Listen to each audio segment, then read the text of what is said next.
Amigos, sem mais delongas, vou passar a palavra para o nosso querido Stanley Max. Bom dia, meus estimados irmãos. Uma felicidade renovada, o coração ainda abalado. Pela primeira vez consegui escutar Alma Gêmea sem prorromper em choro, em lágrimas.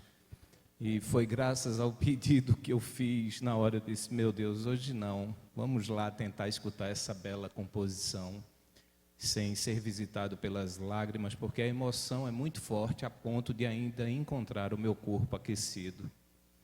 A mim foi destinada a missão de substituir o insubstituível, meu estimado amigo, irmão Vicente Gaioso, que está conosco aqui, mas estava com uma viagem, e em virtude dos problemas que estão ocorrendo no nosso querido estado do Rio de Janeiro, teve que regressar antecipadamente, e por isso eu estou aqui, digamos, de forma acidental, mas desde já agradecendo a Deus pela oportunidade, porque sempre que nos reunimos com o propósito de falarmos sobre aquilo que foi exemplificado pelo mestre das nossas vidas, afinal de contas o nosso colóquio é eminentemente cristão, independente das buscas pela consolidação dessa compreensão do cristianismo, seja na vertente católica, protestante, o que quer que seja, o Espiritismo nos trouxe a mensagem que, em verdade, somos todos integrantes de uma mesma família e, portanto, trilhando um mesmo caminho. As rosas e as pedras que, porventura, vamos encontrando, guarda nexo com tudo aquilo que estamos construindo na busca pelo virtuoso, em despedida daquilo que se é conhecido por vicioso. Mas eu não sou o protagonista aqui. O protagonista são os meus irmãos que estão aqui ao meu lado, e é uma honra, pastor Bruno, eu não o conhecia, estou conhecendo hoje, professor Celestino, já conheço, já estive em vários eventos nos quais ele nos deu a honra de disseminar um pouco desse tanto conhecimento que transborda dele. O Deninho eu tive a oportunidade de conhecer através de um evento de palestra, inclusive produzido pelo pessoal que está promovendo o evento, o Whindersson. Então, meus irmãos, o propósito aqui hoje é refletirmos à luz desse cristianismo acerca do tema caridade. E para tanto, nós vamos acertar agora, professor, em homenagem a ele, nós vamos começar pelo professor Celestino, depois passaremos para o Bruno, sem necessidade da minha intervenção, e finalizaremos com o Deninho, então poderemos entabular o evento de diálogo com a presença de questionamentos ou não. Professor Celestino, a palavra é do senhor.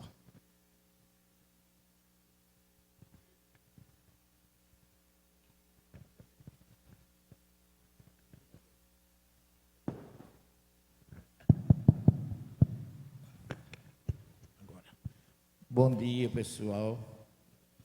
Vamos pedir a Jesus que Ele esteja entre nós nesta manhã, agradecendo mais esse momento indispensável na nossa vida, de colher as luzes que essa manhã terá a oportunidade de nos derramar na mente, no coração e entre todos os presentes. Como eu sou o cobre da casa, né, que eu ainda não sou nem prata nem ouro, como querem colocar, eu tenho que fazer as honras da casa, né, desejando boas-vindas ao meu querido pastor Bruno, né, que eu tive a honra de tê-lo no nosso curso de Ciência das Religiões, lá na universidade. Foi aí que surgiu o nosso conhecimento, o nosso respeito. Aliás, eu trago um abraço da mãe Vanusa para você, e desejar que você seja realmente acolhido da forma que a gente sempre tem esse carinho, porque o fato de você ser da Igreja Batista é uma honra tê-lo aqui como representante da comunidade que preparou o caminho para Jesus, né? Então, para você já é um privilégio e uma honra para todos nós. Seja muito bem-vindo, sinta-se em casa. Deninho, que é a primeira vez que eu estou assim numa mesa com ele. Seja muito bem-vindo, meu filho. Você também eu diria que é a prata da casa, porque entre Paraíba e Pernambuco não tem fronteira, né? Então você vem lá de Pernambuco, do nosso querido estado vizinho, trazendo também a sua experiência, que foi da Assembleia de Deus, uma religião, eu diria, irmãos muito ortodoxos, né? Eu digo que eu falo com experiência. Eu tenho um irmão que é pastor da Assembleia de Deus, e eu tenho muito carinho por ele, e ele também me respeita muito, embora a comunidade da Assembleia não seja tão simpatizante à doutrina espírita. Mas isso não impede que sejamos irmãos, nos respeitemos, sejamos fraternos.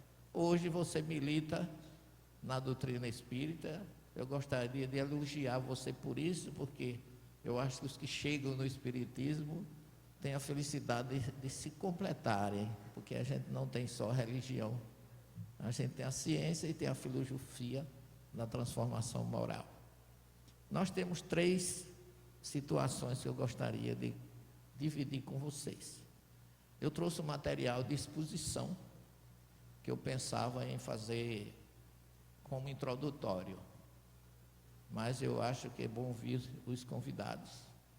E eu encerro com esse material, eu acho melhor, porque é um material bem ecumênico como o nosso.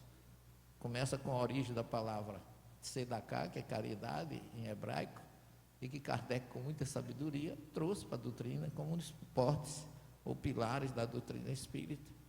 O meu primeiro professor de hebraico, quando eu disse para ele que eu era espírita e reencarnacionista, ele disse: daí, eu também sou reencarnacionista, não sou espírita, mas sou reencarnacionista. Aí eu digo: o senhor acredita em reencarnação? Ele disse: não, quem precisa acreditar é você, eu tenho absoluta certeza. E se eu acredito em reencarnação, é porque ela está na Torá. A Torá, leia-se a primeira revelação de Moisés. E ela acrescentou: e você acha que Kardec tirou de onde a reencarnação, se não foi da Torá? Então, mais uma vez, até os judeus sabem que a doutrina espírita colheu a maioria do seu material de suporte vamos dizer assim, naquela religião que eles consideram os mais privilegiados, porque foram os primeiros revelados, né? Mas nós temos aí Deus como ser supremo, monoteísmo fundado por Abraão, não é? Mortalidade da alma, multiplicidade das existências, pluralidade dos mundos habitados, tudo isso está na Bíblia. Então eu gostaria de passar a palavra pela ordem, né, ao pastor Bruno. Você pode começar, não se opõe, né, querido? E depois a gente escuta o Deninho, a gente faz um intervalo, e no final eu exponho um resumão daquilo que a gente viu com o material de exposição que eu trouxe sobre caridade na visão judaica, cristã e espírita, para fechar amanhã. Logicamente é uma sugestão democrática. Se vocês quiserem inverter, para mim também não tem problema nenhum.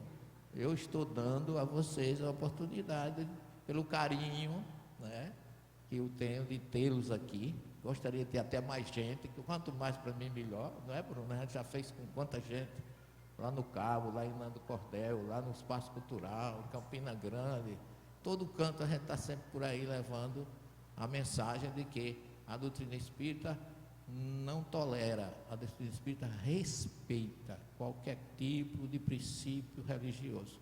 E Kardec disse: todo caminho e toda doutrina que seja respeitável nos seus princípios merece da doutrina espírita toda atenção e carinho. E eu estou aqui em nome de Allan Kardec, querendo oferecer a vocês essa ordem, e queria passar a primeira palavra ao pastor Bruno. Vamos aplaudir o pastor, por favor.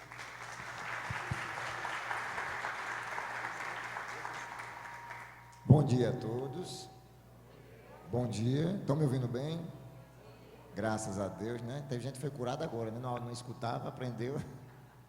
Pessoal, é uma honra, é uma alegria estar aqui, ao lado de Celestino, de todo mundo, né? Eu sou o pastor Bruno Pontes, já estou nessa caminhada há um pouquinho mais de uma década, né, de ecumenismo e estando sempre presente, né, com o grupo, né, espírita também, a irmandade, nossa fraternidade. Já tive em Itapororoca, em Mamanguape, né, em Recife, lá em Nando, aqui, sempre presente e uma alegria. Eu vou fazer as honras, já conversei aqui, né, com meu colega, já vou passar para ele, né, que eu gostaria muito de ouvi-lo, principalmente vindo da Assembleia de Deus, né, que é uma co-irmã nossa, e a gente poder ouvi-lo dentro desse diálogo ecumênico, que eu gosto muito desse termo grego, casa comum, né? Já que Celestino é hebraísta, eu sou helenista, eu sou do grego, sou do Novo Testamento, e assim vai ser uma honra, né, poder ouvi-lo também e de estar aqui conduzindo esse momento de fala de caridade, e já dizer que de antemão amo vocês, agradeço o Whindersson pelo convite também, e de prontamente já eu disse para ele, não chame não que eu vou, né? Aí chamou, tem que estar aqui para cumprir esse papel importante, né? E depois a gente fazer o nosso debate e vai ser uma alegria ouvi-lo e gostaria muito de ouvi-lo.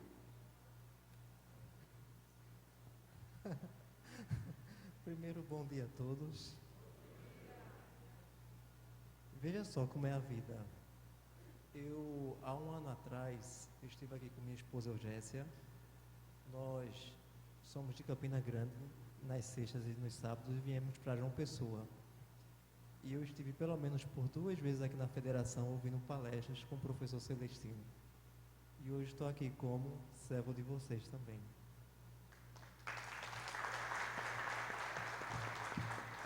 Agradeço a Jesus, não estava nos meus planos. De hoje a 8 nós temos seminário no estado de Minas Gerais, temos pelo menos 3 seminários na cidade de Itabira, Lagoa Santa. Conheço o Álvaro Moderrai, o Jorge Elarrá. Só falta o Denil agora escrever um livro, né? Não é? Eu não digo conversão, eu não gosto muito dessa expressão, né, Celestino? Irmão, eu vou chamar o senhor de irmão, tá? A minha ida para o Espiritismo também foi bem tranquila, né? Quando eu saí da Assembleia de Deus, que me declarei espírita, até hoje tem familiar meu que acha que eu vou para o inferno, mas está tudo muito tranquilo, né? Alguns deixaram de falar comigo, cortaram relações, né? Houve um período de 2 anos ali, onde eu sofri um tipo de Cheren. O senhor deve saber bem o que é isso, o Cheren, né? Apostasia, heresia, enfim. Então, eu abracei o Espiritismo com muito amor, com muito carinho. Depois tiveram a ideia de pegar meus vídeos e jogar na internet. Eu não sei fazer vídeo, né? E deu muito certo. Não sou teólogo, não sei falar línguas, eu sei apenas falar um pouquinho de matemática. Imaginem vocês. Mas falando sobre esse tema caridade, deixa eu contar uma experiência que tem tudo a ver com o tema. Eu estava essa semana no meu trabalho e eu atendi uma senhora. Ela tinha ali mais ou menos pelos seus 60 anos. E a gente conversando ali no trabalho, ela começou a conversar comigo, ela fez: moço, eu, graças a Deus, eu sou evangélica da Assembleia de Deus. Eu disse: que bom, minha irmã. Graças a Deus. A senhora está em paz? Ela fez: estou. Eu disse: graças a Deus, isso é que importa. E ali eu voltei ao meu trabalho, fiquei fazendo meu trabalho, as demandas que ela estava me pedindo. E depois ela fez assim: moço, mas você também é evangélico, né? Você também é da Assembleia de Deus, Batista. Aí eu dei uma risada e fiz: o que é que leva a senhora a pensar isso?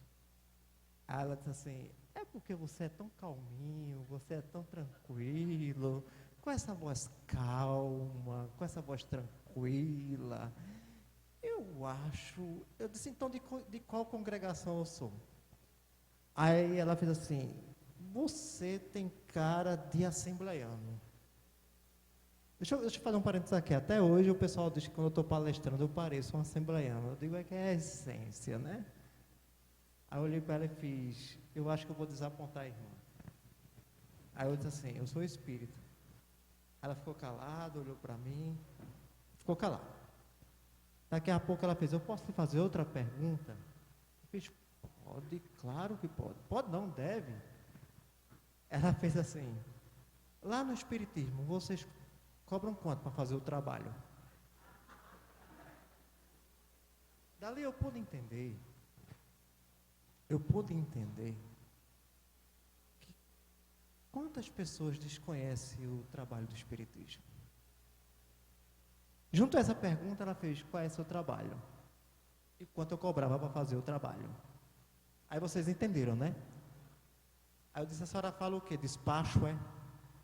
Amarrar, trazer quem já trazer marido, namorada, fazer enricar na Mega Sena, né? Aí fez: isso aí, é isso aí mesmo. Eu fiz: isso. Pois é, o trabalho da gente lá não tem nada a ver com isso. O trabalho da gente lá é amar a Senhora. Esse é meu trabalho. E por isso, segundo a primeira carta de Paulo, no capítulo 3, eu acho que todo mundo aqui pensou quando falou de caridade, né? O senhor pensou, tu pensou, eu pensei. Que é uma poesia lindíssima. Se o meu trabalho lá é amar a Senhora. Ela faz: você não vai pregar o Evangelho para mim, não? O Espiritismo para mim, não? Eu disse: não estou nem tempo, eu estou fora do...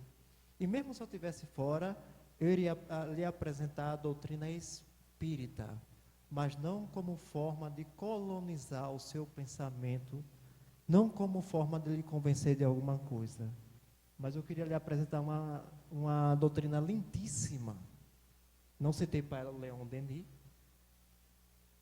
Cristianismo e Espiritismo, que fala da nossa existência após aquilo que a gente chama de morte. Mas até aí, está tudo bem.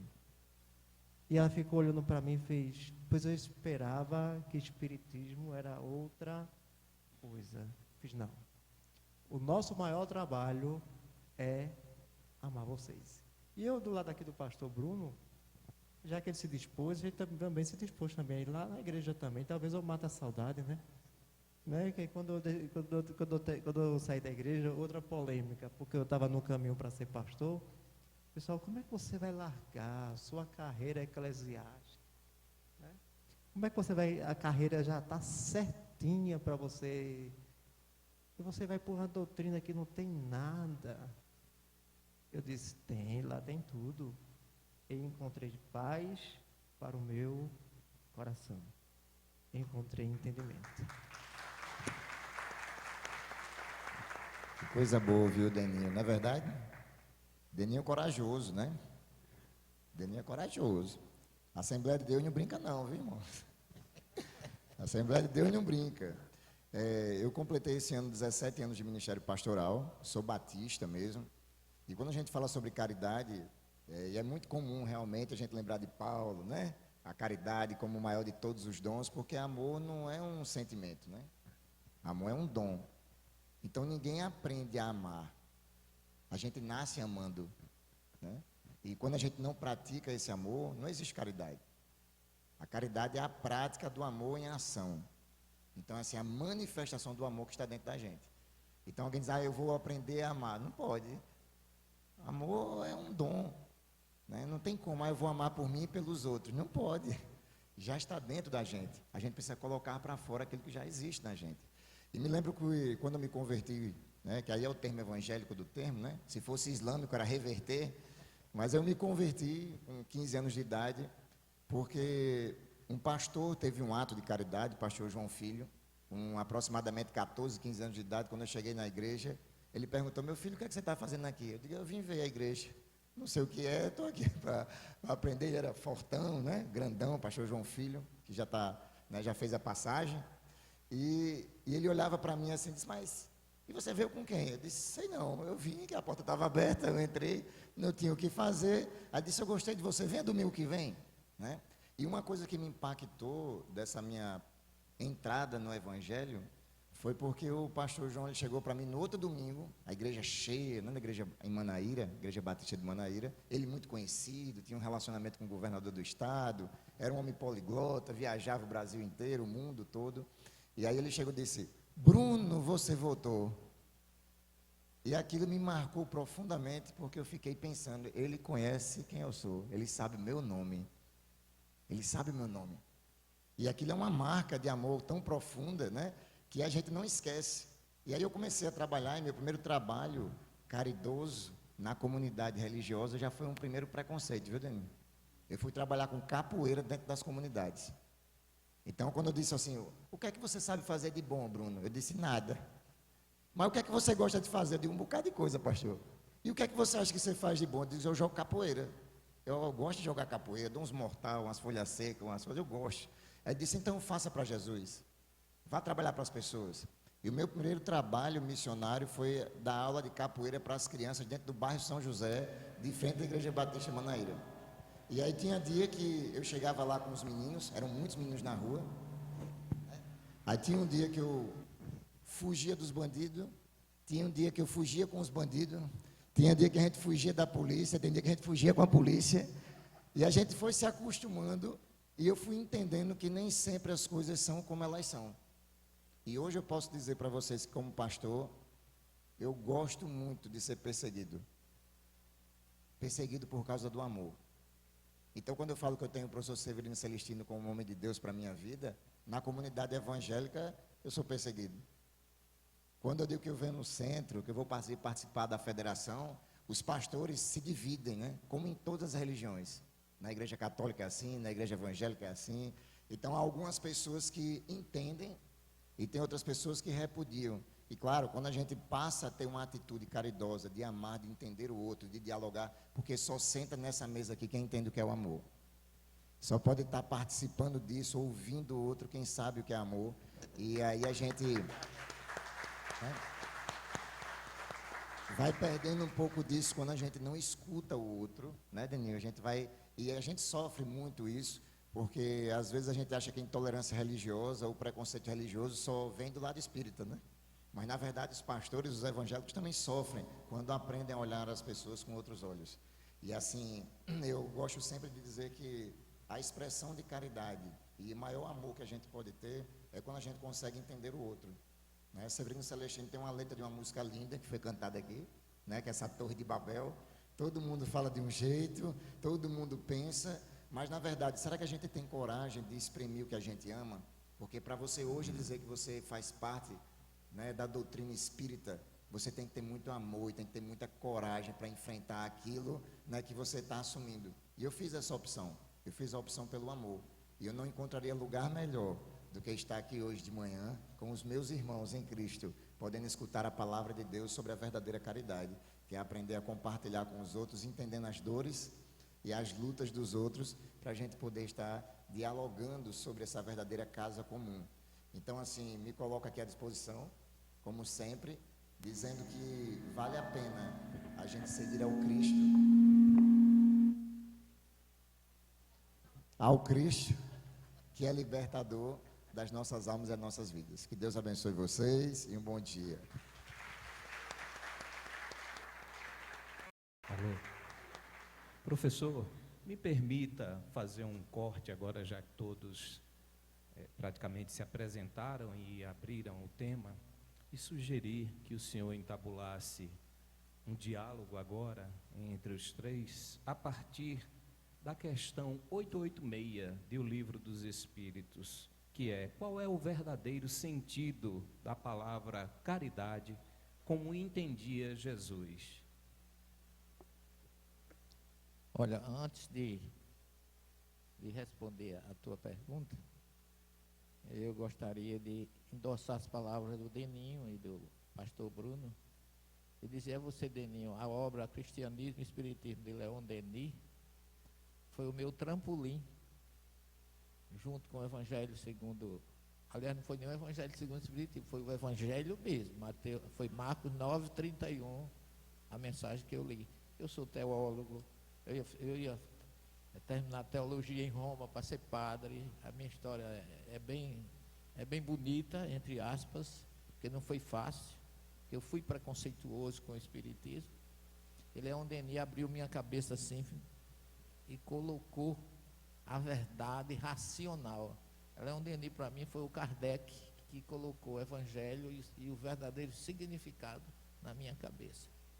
E o pastor Bruno, tem um grande amigo meu que é da Igreja Batista, que você deve conhecer, o pastor Estevão, e eu trouxe aqui, junto com o meu querido pastor Nemir Marien, e o padre Miguel Fernando, e o arcebispo da Paraíba, Dom Aldecílio Pagoto, e ele veio chegou aqui meio escondido, constrangido, ficou ali onde está sentado o nosso companheiro, e eu fui lá buscá-lo. Quando eu vi que ele estava, fui lá, venha meu filho, a casa é sua, recebi ele muito bem, e ele, a primeira coisa que ele disse: eu não sei o que vou dizer à minha comunidade de estar aqui com vocês. Mas ele foi tão acolhido, tão aplaudido e tão respeitado, que ele, a partir dali, ele viu que o Espiritismo não é o que muita gente... o Espiritismo não oferece a ninguém quantia nenhuma para resolver problema de ninguém. Pelo contrário, a doutrina diz: o problema é seu. E você tem condições de resolver, porque o débito foi adquirido por você. Porque a lei de causa e efeito nivela todo mundo. Então é por aí que começa. Mas a questão 886, bem trazida por vocês também, ela é fantástica. Porque a gente sabe que, eu vou definir isso melhor na nossa apresentação, mas é muito bom que se tenha trazido, porque a caridade, ela pode ser material ou espiritual. E na nossa doutrina, a gente tem a caridade material com muito afinco, porque quando Kardec diz que fora da caridade não há salvação, e a gente vê o pastor Bruno dizer, mais ou menos as palavras de Tiago: se eu digo que eu tenho amor e que eu tenho fé e eu não tenho obras, eu não tenho nada. A fé sem obras é morta. Então, a caridade, segundo a questão 886, é exatamente a caridade espiritual, que é a tolerância, a indulgência e o perdão das ofensas. Esse é o verdadeiro sentido da caridade, como Kardec pergunta nessa questão ao Espírito da Verdade: qual o verdadeiro sentido da palavra caridade, como nos ensinou Jesus?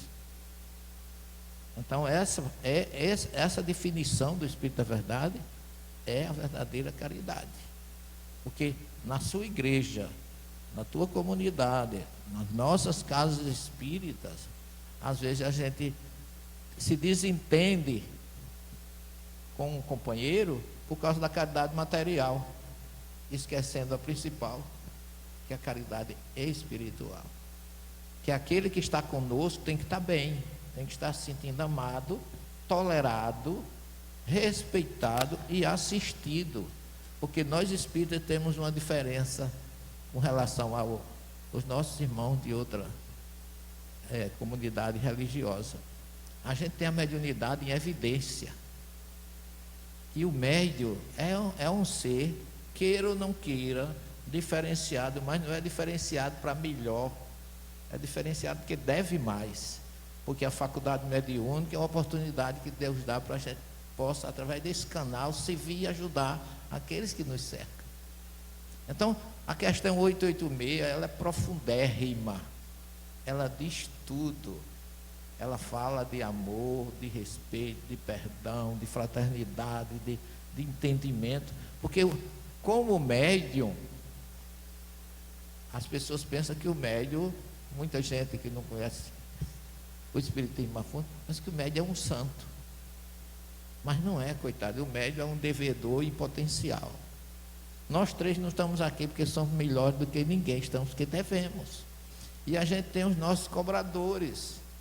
Então, às vezes, você chega um dia na sua casa e você diz uma coisa para seu irmão e ele escuta outra, interpreta outra, e ele entra numa coisa que aqui tem poucas. É um milindre que destrói, corrói qualquer grupo, mesmo que seja na tua igreja, mesmo que seja em qualquer milindre. Olha, é aquele momento que o egoísmo fala mais alto do que a responsabilidade de servir. Porque a gente acha que não merece ouvir uma palavra que venha me ferir, mas aquela palavra que você ouviu pode ser um chamamento para o seu despertar. Ninguém é santo. Os médios, sobretudo, eu queria até parabenizar a Da Luz pela música que ela fez para o Divaldo, meu querido Divaldo Franco, meu irmão, saudosa memória, está fazendo uma falta. E eu tenho muito ido à mansão, estou sentindo uma falta assim tremenda do Divaldo. E ele dizia: professor, o médico tem enxaqueca, diarreia, mal-estar. Porque é humano, não é santo. Então a gente tem que entender o outro, o bom dia que a gente tem que estar na casa espírita, para o irmão, ou na tua igreja, ou em qualquer canto. Você está bem? Você dormiu bem? Como é que você passou a noite? Está tudo em ordem com você? Vamos ao trabalho. Depois de saber que ele está bem, vamos ao trabalho. Então a caridade, na tolerância e na indulgência e no perdão das ofensas, é a raiz, eu digo assim, universal de qualquer doutrina, de qualquer religião. Então essa pergunta maravilhosa. Agora, didaticamente, na segunda parte eu vou separar uma coisa da outra, tá certo? Para a gente entender o que é a caridade material e a caridade espiritual. Perfeito, professor. Por que é importante que nós tratemos o tema de forma aberta, sem qualquer tipo de amarra? Porque caridade, em época atual, é termo utilizado para gerar dissenso. Se nós pararmos e refletirmos, hoje, qualquer que seja a posição expressada aqui, ela gerará antagonismos.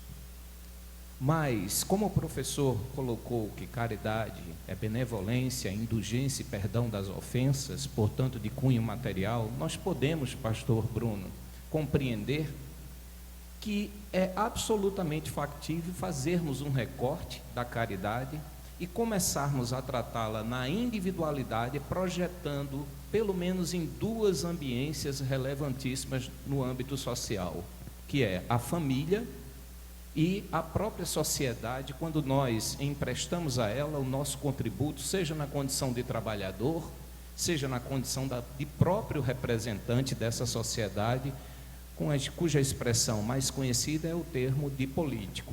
E aí, pastor Bruno, eu gostaria de escutar, vou chamá-lo de você, em virtude da pouca idade, para não envelhecê-lo precocemente, chamando-o de senhor. Gostaria de ouvir qual é a percepção nessa estrada da Igreja Batista acerca da caridade voltada para o imo pessoal, projetando-se em família e sociedade. Maravilha, eu agradeço o elogio, viu? Mas os cabelos brancos já não enganam mais, só está raspado, mas tá. Né? Como fui militar também, servindo com o nosso grande, que nosso Luciano está ali. Então, assim, a gente sabe que falar sobre a Igreja Batista, falar sobre essa questão da caridade na família e na sociedade, ela é muito importante para a gente. Me lembro que nas minhas já vivências ecumênicas, eu mudei inclusive a forma de pregar o Evangelho. Eu não mudei o Evangelho, eu mudei a forma de pregar o Evangelho. Existe um texto bíblico que diz assim: suportai-vos uns aos outros em amor. E me parece que as pessoas, quando escutavam isso, acreditavam que suportar é aguentar o outro, né? Parece que é aquela sogra birrenta, né? Aquele vizinho que faz barulho, aquele cunhado que vive me importunando. Aí a gente diz: não, vou suportar ele porque é da família, né? Vou suportar ele porque é da comunidade. E isso é um grande equívoco, porque o cristianismo nunca nos ensinou a tolerar, nunca nos ensinou a engolir o outro de goela abaixo. Suporte é uma palavra que diz dar assistência àquilo que o outro não tem. Por isso, quando quebra um computador, a gente vai para assistência técnica, é para alguém ajudar naquilo que a gente não sabe resolver. Então, quando eu tenho que dar assistência ao outro, suportar o outro em amor, é saber que o outro ainda não conhece o amor e o Evangelho, e eu preciso dar aquilo que ele não tem, e aí eu viro devedor de novo. Então, quando você diz suporte um ao outro em amor, é você poder dar aquilo que o outro não tem. Quem é o outro? Aquele que está perto de mim, não importa quem seja. Eu gosto muito porque eu sou humano, né? E sou pastor, sou casado, fiquei de maior agora, estou com 18 anos de casado, né? Atingi a maioridade, sobrevivi, e de vez em quando, em algumas discussões para resolver problemas de família, quando eu me excedo, né, de algumas vezes, não, vamos resolver dessa forma, é assim, que eu acho que é mais prático. Aí minha esposa bota a mão assim e diz assim: pastor Bruno, eu já entendo, né, que ela está dizendo, lembre-se de quem você é, né? Lembre-se que é humano, não é assim não, pastor, vá devagar.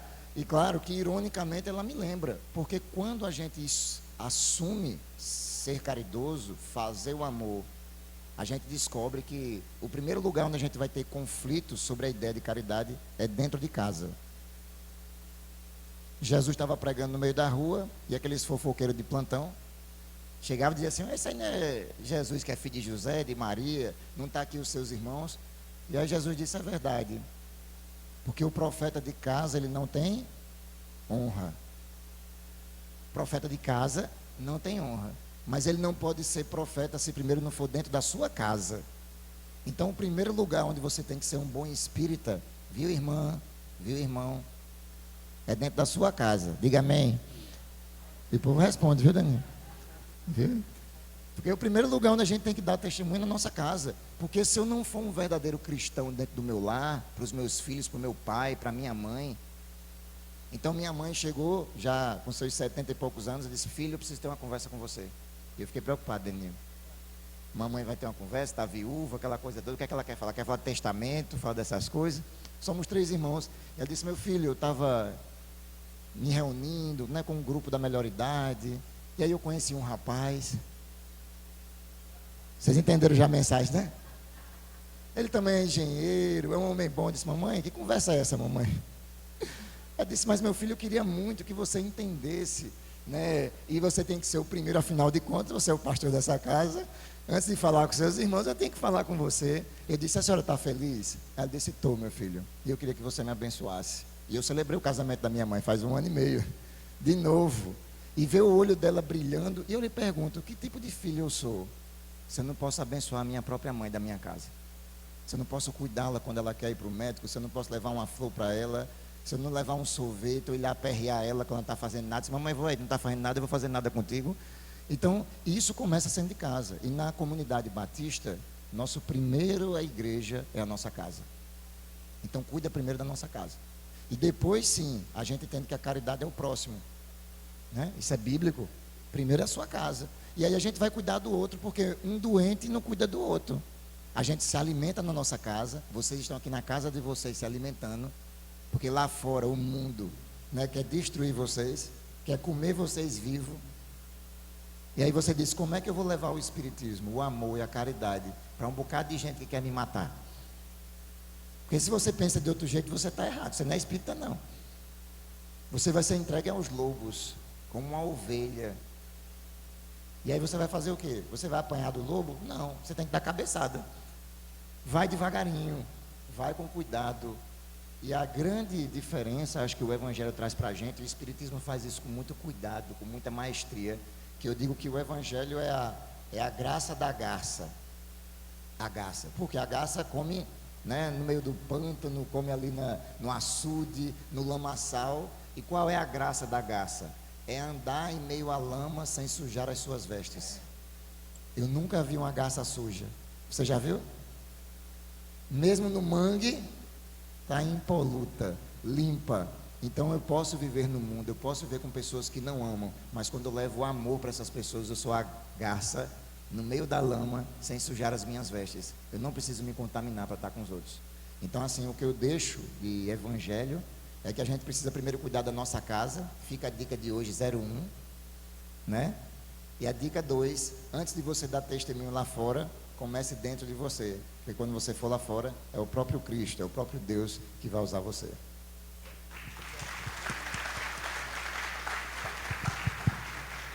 Muito bom. Pastor Bruno, muito obrigado. Deninho, o professor Celestino trouxe a caridade no âmbito espiritual e nós podemos extrair, a partir da síntese que ele fez com maestria, que no Espiritismo o estímulo à caridade é movimento. E daí a razão pela qual um dos atos relevantes, inclusive como prática na casa espírita, é o passe, ou seja, a transfusão de energia. Eu estou doando, sendo auxiliado simultaneamente e ajudando um terceiro. Diante disso, Denil, e considerando o que o pastor Bruno traz como visão de caridade no âmbito da família individual, Emmanuel, em O Consolador, na questão 259, lança uma pergunta que é bastante interessante. Ele diz o seguinte: no que se refere à prática da caridade, como interpretar o ensinamento de Jesus? O ensinamento é esse: aquele que tem, será concedido em abundância, e aquele que não tem, até mesmo o que tiver, lhe será tirado. Qual é a resposta de Emmanuel? Não trouxe. Não trouxe. Não trouxe só pergunta, e o objetivo não é indagar, é suscitar uma Certo. reflexão sua à vontade. Ah, sim, obrigado. Veja, eu sou uma pessoa que eu sempre refleti muito. Ao contrário do professor Celestino, eu fui 27 anos professor da Escola Bíblica Dominical, cargo que eu exerci com muita maestria. E eu vou responder sua pergunta com um exemplo. E vou citar alguns filósofos e algumas passagens da Bíblia, talvez seja uma resposta demorada. E se eu extrapolar o tempo, você puxando aqui minha. Veja, no dia, eu acho que foi 31 de junho de 2002, eu estava na Escola Bíblica Dominical. Eu não gosto de jogo. E todo mundo sabe o que aconteceu nesse dia. O Brasil estava comemorando o pentacampeonato mundial. Naquele mesmo dia, era noticiado para o Brasil inteiro, isso eu tinha apenas 20 anos de idade, que o médium Francisco Cândido Xavier estava muito mal. Eu me lembro dessas notícias. Ele ainda não tinha desencarnado. Estava mal. Ou já tinha desencarnado, algo assim. Ele desencarnou. Ele desencarnou no nesse dia que dia. o Brasil foi penta. Mas parece que pela manhã, na hora que eu estava ensinando na Escola Bíblica Dominical, eu era professor titular, estava só noticiando que o estado dele era bem grave. E me perguntaram assim: Danil, o que é que você acha de Chico Xavier? Ele vai para o inferno se ele não aceitou Jesus? E eu disse assim, me sentei, puxei o banco, me sentei, a minha sala costumava ser cheia de gente. Por quê? Eu sempre dizia assim, aqui não tem perguntas que não possam ser respondidas. Se eu estou numa escola dominical, então a própria Bíblia pode ser questionada, sim. Digo, se uma pessoa igual Chico Xavier não for merecedor de adentrar nos reinos dos céus, essa era a visão que eu tinha na época, eu estou desistindo de tudo. Porque, ora, eu não conhecia a fundo o homem e a obra. Eu só conhecia alguns comentários que eram feitos. Eu nunca tinha lido o Parnaso de Além Túmulo, coisa que eu só vinha ler no ano de 2010. Eu não tinha lido Paulo e Estevão, Ave Cristo, Renúncia, por aí vai. Mas eu sabia que aquele homem, ele era respeitado dentro de qualquer credo religioso ou fora dele, até quem não tinha religião, era um homem bastante respeitado pelas suas obras. Até então eu sabia o seguinte, que era um homem que poderia ter vivido de forma muito confortante, mas abriu mão de tudo da venda dos livros para doações. Detalhe, informação que eu sabia era que na época do Brasil dos anos 40, 30, 40, 50, por aí vai, ele vendia, se não vendia igual, vendia parecido, igual a outro autor muito conhecido no Brasil, chamado Jorge Amado. Eram os autores mais lidos do Brasil. Jorge Amado, Chico Xavier. E Chico Xavier nunca... Então, naquele momento, eu parei e fiz a seguinte reflexão. Peguei a Bíblia, abri 1 Coríntios capítulo 3 e comecei a ler aquilo tudo. E eu disse assim para eles, eu disse, olha, a gente tem que começar a refletir fora da caixa. A gente tem que começar a pensar fora da caixa. A gente tem que parar com esse costume de que somente nós, assembleianos, somos o dono da verdade.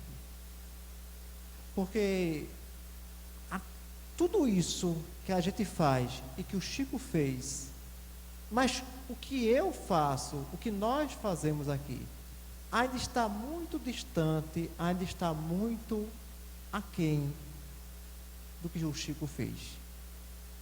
E o que o Chico fez, através das suas obras de doação,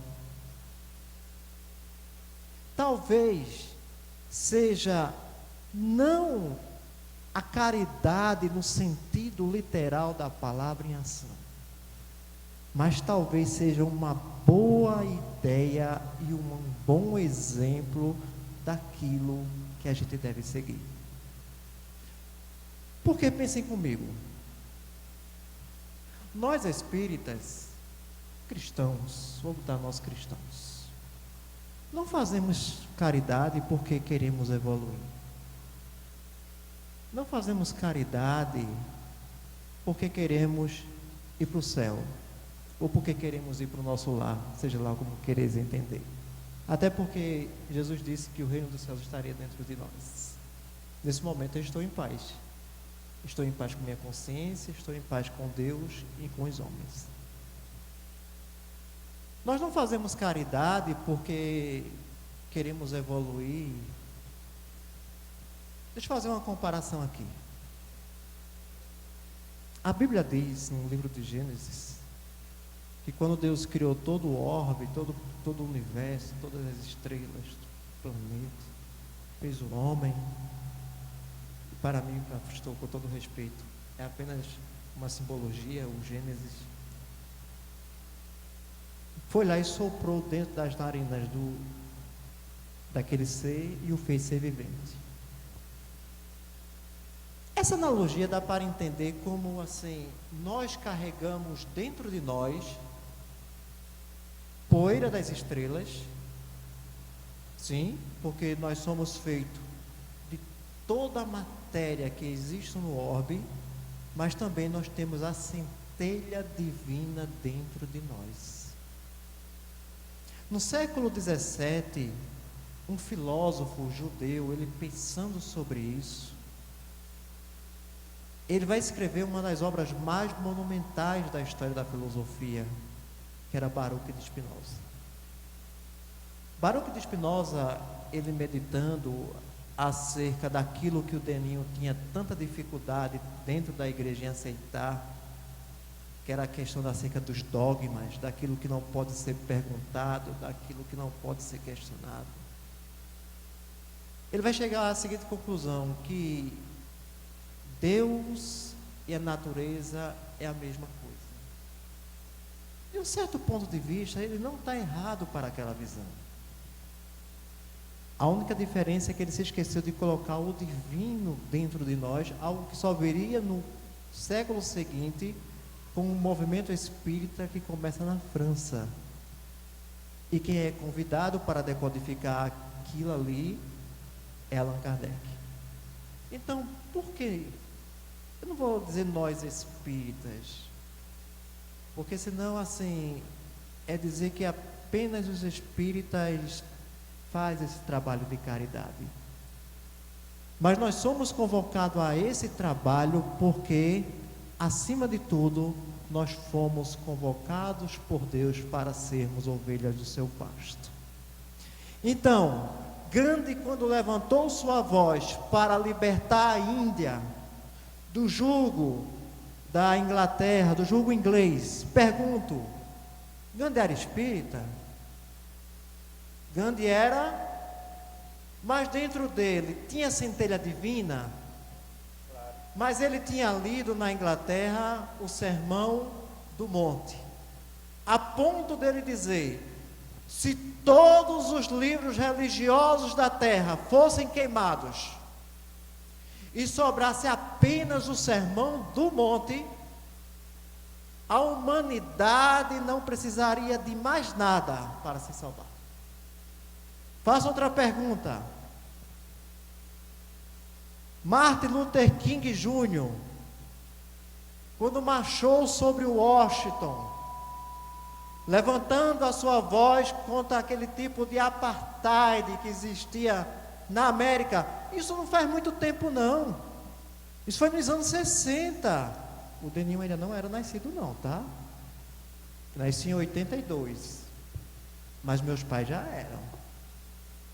Isso foi nos anos 60, não estou falando de coisa de 100 anos atrás, não. Pergunto, Martin Luther King era espírita? Ele era mas ele levantou a sua voz, porque dentro dele, ele sentiu o chamamento da centelha divina. Quando irmã Dulce, eu vou citar irmã Dulce e vou parar, porque senão eu vou citar tantos exemplos aqui. Eu comecei por Chico, mas estou mostrando que não é uma questão de religião, é uma questão de se sentir como filho de Deus e sentir empatia pelo próximo. Irmã Dulce, dizem, não conheço bem a história, mas numa das histórias mais comoventes da parte do filme, de um filme biográfico, irmã Dulce nas ruas de Salvador, ela pedindo algo para os seus pobres, e alguém foi e cuspiu na mão dela. Imagine você agora indo fazer a campanha do quilo. A gente tem que ter campanha do quilo, viu, pastor? Eu comecei na campanha do quilo, viu? É bom, porque assim, o orgulho vai para baixo, a depressão, a ansiedade vai tudo para baixo. Imagine você na campanha do quilo e alguém dar uma cuspida em você. O máximo que eu ouvi foi assim, irmão Deninho, quando eu bati na casa dos crentes da Assembleia de Deus. Olhe, eu vou dar o quilo, viu? O nosso sabe está no caminho errado, né? Eu disse, ei, minha irmã, mas continue orando por mim. Foi o máximo que eu escutei. Irmã Dulce cuspiram na mão dela. E o que foi que ela respondeu? Isso aqui é para mim. E para os meus pobres? O que é que você tem? Então, através desse exemplo, eu não estou definindo o que é caridade, porque quando você pega ali o capítulo 13 de Coríntios, ali, o que Paulo fala ali, eu paro e reflito assim, digo assim, até nesse momento que eu estou aqui conversando com vocês, é um gesto de caridade, é um gesto de compartilhamento. Mas será que é um gesto 100% de caridade? Não, mas é uma ideia do que a gente pode vir a ser. Então, que sejamos mais empáticos uns com os outros. Quando eu respeito a religião, quando eu levanto a minha voz em protesto, quando eu faço a campanha do quilo, quando eu faço a campanha da sopa, quando eu faço a campanha do agasalho. Então, fazer caridade não é porque eu sou espírita, não é uma condição porque sou espírita, mas é uma condição de ser humano. Essa é a minha opinião. E vem a palavra caridade, o que significa caridade, que Jesus também pregou caridade. Então essa é a nossa, eu vou fazer assim um passeio histórico didático, começando do judaísmo, ali essa doação de medalhas, aquilo ali é mostrando a caridade material, que não é a mais importante, como a gente já viu.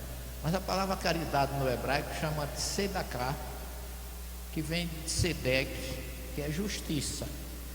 Que a caridade, na verdade, essa frase, caridade, tzedakah, justiça, une conceitos distintos, mas interligados. Elas são do judaísmo. Lembrando a vocês que Jesus era judeu, nasceu, viveu e morreu como judeu, pregou para judeus, nunca pregou para cristãos. Até a palavra cristão surgiu lá em Antioquia, já com Lucas, já muito depois, com Lucas, Paulo e companhia. E no hebraico, você vai ver que tzedakah é justiça e caridade, elas caminham juntas. A gente vai mostrar a diferença. É uma obrigação religiosa judaica de doar para os necessitados, diferindo da caridade ocidental, por ser um ato de justiça e retidão e não apenas um ato de bondade voluntária. Porque a gente acha que deu uma esmola, fez uma caridade. Quantas vezes a gente dá uma esmola para comprar o pedinte, para mandar ele embora? Não é? É completamente diferente. Isso é um conceito ocidental. E a gente acha que quando dá uma esmola a alguém, a pessoa tem que se curvar e agradecer a alguém.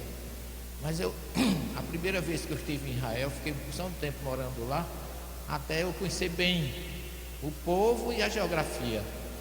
E eu, na sexta-feira, uma véspera do Shabat, é dia que os comerciantes dão esmola às pessoas, distribuem gênero material em dinheiro. Então, o pedinte que vai na sexta-feira receber a caridade, entre aspas, ele vai com a melhor roupa, de cachecol, bengala, bem vestido, porque ele conhece que ele tem direito ao que ele vai receber. Isso é cultural, tá certo? Aqui o pedinte bota a pior roupa, deixa o desodorante vencer, para despertar na gente piedade. E não é isso. A caridade material é uma coisa que a pessoa, o judeu sabe que tem direito. Isso é cultural. Então eu estava numa loja, eu, minha esposa, meu filho e o Gade, um companheiro que traduziu os gêmeos comigo. Quando chegou aquele pedinte, o cara vinha, parece que ia para a missa. Você lembra da roupa da missa no domingo que a gente tinha? Aí ele abriu a gaveta, tirou lá uma quantidade, fechou a mão, o outro fez a mesma coisa e guardou. E o que deu, se curvou e disse assim: Todá Rabá, que em hebraico quer dizer muito obrigado. O que deu, agradeceu ao pedinte. E eu não aguentei, né? Eu digo: ô gente, você dá e você que agradece, e a gente dá e fica esperando, porque se outro não agradecer, como disse da luz, fica com raiva, acha que é um ingrato. Eu fiz tudo e ele não reconheceu minha bondade. Eu sou bom e ele é ruim. É uma coisa também da nossa cultura. Aí quando eu disse: você que agradece, ele disse sim, porque dar esmola, que ele chama de mitzvah, é um mandamento da Torá. E eu vou mostrar a vocês que é um mandamento da Torá. Surge com a primeira revelação. Não foi Jesus que criou caridade, ele ensinou como fazer. Então na hora que ele disse isso, aí ele disse assim: dar esmola não é caridade. Eu consigo dar a ele, se não fosse ele, eu não realizava esse mandamento da Torá. Então eu agradeço a ele a oportunidade que ele está me dando de realizar um mandamento de Deus. Aí eu disse: que caridade mais bonita. Eu retruquei. Ele disse assim: não é caridade, é justiça, porque Deus dá indistintamente para todos. Se eu tenho mais e ele tem menos, está havendo uma injustiça. No momento que eu dou a ele, eu estou igualando o direito de todos receberem a mesma coisa. Aí eu disse: e o que é caridade? Ele disse: é outra coisa completamente diferente.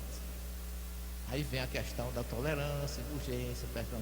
É a parte espiritual. Então esse é o conceito deles. Passa o próximo, querido. Nós temos na doutrina espírita esse princípio que eu gosto muito: lei de justiça, amor e caridade, que é uma das qualidades do homem de bem que a gente vê. Que é o homem de bem? Aquele que cumpre em sua essência a lei de justiça, amor e caridade. E eu acho o judaísmo muito parecido com o espiritismo. Tem muita coisa, é a mesma coisa. Deus é único, é pluralidade das existências, reencarnação, lei de causa e efeito. Os salmos são todos praticamente em lei de causa e efeito, a maioria dos salmos. Então tem coisas demais em comum entre o judaísmo e o espiritismo. Passa o próximo, professor. Olha onde começa a caridade, no Deuteronômio 15, lá com Moisés. Quando entre você houver algum pobre de teus irmãos, em alguma das tuas portas, na terra que o Senhor Deus te dá, não endurecerás o teu coração, nem fecharás a tua mão a teu irmão que for pobre. Já começa no Deuteronômio, pessoal, na primeira revelação: dá aos que têm menos. E olha o que ele diz: antes lhe abrirás de toda a tua mão e livremente lhe prestarás o que lhe falta, quando baste para a necessidade. Guarda-te que não haja palavra perversa no teu coração, dizendo: vai se aproximando o 7º ano. Isso é uma linguagem judaica. Aquela coisa assim: olha, você não merece, mas eu vou lhe dar. Às vezes a gente não faz isso também. Parece que o outro é tão ruim que não merece. Eu sou tão bom que apesar dele não merecer, eu ainda dou. Quer dizer, é uma forma de agredir ou de ferir aquele que está recebendo. Então até isso eles lembram. Aí ele diz assim: aproximando o 7º ano, vai aproximando o 7º ano, o ano da remissão. Por que o ano da remissão? Isso é uma criação do judaísmo. O judeu não tem terra, sabe por quê? Porque a terra, cada 7 anos, tem que passar para outra pessoa. Então, se eu pedir, por exemplo, eu pedi 5 mil reais emprestado a Júnior. Júnior me emprestou. Eu sou judeu, Júnior é judeu. Ele vai fazer todo o esforço possível para me pagar antes de passar 7 anos. Eu não posso cobrar juro, nem correção, nem nada. Se chegar ao 7º ano e ele com todo o esforço não conseguiu me pagar, ele está perdoado. Ele não me deve mais nada. Cultural isso, gente. Está entre eles. Eles se amparam-se uns aos outros. E por isso que Jesus tinha tanto carinho com as viúvas e os órfãos, porque são ainda mais, vou dizer assim, marcados pelo costume judaico, que a mulher não herda do marido, só quem herda é o primogênito, e vai por aí afora. Mas pode adiantar o próximo. Olha o Salmo 24, o que é que diz: do Senhor é a terra e tudo que nela existe, o mundo e os que nele vivem, pois foi Ele quem estabeleceu sobre os mares e afirmou sobre as águas. Tudo pertence a Deus. Dá o passo próximo: a mim pertence a prata, a mim pertence o ouro. Ageu 2:8. O que significa isso? De material a gente não tem nada, e o Evangelho traz isso. Tanto a riqueza como a pobreza são provas seríssimas na vida de qualquer um de nós, porque ninguém é rico por merecer ser rico. Quer ver o próximo? Os ricos são os tesoureiros de Deus, porque o ouro pertence a Ele, o dinheiro pertence a Ele. Por isso que a gente vê às vezes fortunas mudarem de mão com a maior facilidade, ou se acabarem do dia para a noite, porque a sua obrigação, se você tem muito, é ajudar quem tem pouco. Esse é um princípio, gente, judaico. Passa o próximo. Isaías 57. Tudo ainda não cheguei no Novo Testamento, estamos ainda no primeiro. Não consiste em repartir o teu pão com o faminto, em recolher em tuas casas os pobres desabrigados, em vestir aquele que vês nu, em não te esconder daquele que é tua carne. O que é que Jesus diz lá em Mateus 25, 31 a 46? Lá de comer quem tem fome, beber a quem tem sede, vestir os nus. Já era o profeta messiânico, presídico, por excelência, que se falava sobre isso. Então nós não estamos trazendo nada de novo. Já é a terceira revelação, tendo aquilo que foi plantado desde a primeira, gente. É do judaísmo ajudar aquele que mais tem, ajudar o que tem menos. E Jesus diz lá no Sermão do Monte: não negue aquele que te procura, não dê as costas ao que te pede emprestado. Se a gente pensasse um pouquinho nisso, seria bem diferente o planeta. A gente sempre diz: eu tenho, né? Eu sou o dono. A própria língua, o idioma hebraico, não é possuidor. Você não diz que você é ninguém. O judeu não diz: eu sou da família, vamos dizer assim, Procópio de Oliveira, família famosa, não. A expressão original diz: Aniba lemishpará. Eu vim para uma família. Eu estou numa família, eu não sou daquela família. Que a reencarnação nivela todo mundo. Isso é típico. Eu não digo que eu tenho um carro. Eu digo que aquele carro chegou para mim. Eu digo, minha casa, eles dizem, Rabai Sheli, existe uma casa para mim. Ela não é minha. Eu estou desfrutando dela enquanto estou aqui, porque ninguém leva nada, né? Então a gente está ou tem provisoriamente para ser administrador, porque tudo pertence a Deus. Está aí. Não sou eu que estou dizendo que eu não teria jamais esse atrevimento, mas é o que está escrito, né? Pode passar o próximo, querido. E Paulo de Tarso e a caridade. Paulo era judeu, ele conhecia tudo isso. E eu vou mostrar para vocês o que eu me preocupo com traduções. O que é que as tradutores fazem com as mensagens. Você vai pegar uma Bíblia protestante, vai pegar uma Bíblia católica, e você vai encontrar a Bíblia protestante falando, os meninos falaram aqui em 1 Coríntios 13, né? Um fala de amor, outro fala de caridade. Onde é que veio isso? Agora, a primeira carta aos Coríntios, gente, foi escrita por Paulo para o povo mais devasso, promíscuo da península Peloponeso, na Grécia. Corinto era tão devassa, tinha o deus Apolo, tinha Afrodite, a deusa do amor. O povo entendia amor, promiscuidade, porque as sacerdotisas tem lá uma acrópole de Corinto, tem uma montanha onde era o templo da deusa Afrodite. Tinha mais de 1000 sacerdotisas, todas prostitutas, esperando os navios encostarem, porque ali chegava todos os navios pelo mar Egeu, pelo Adriático, para aquela região todinha do Mediterrâneo, e as mulheres ficavam esperando as pessoas, e elas iam levar o quê? Amor. Era o conceito de amor para eles, era promiscuidade. Veja que Paulo, eu preguei.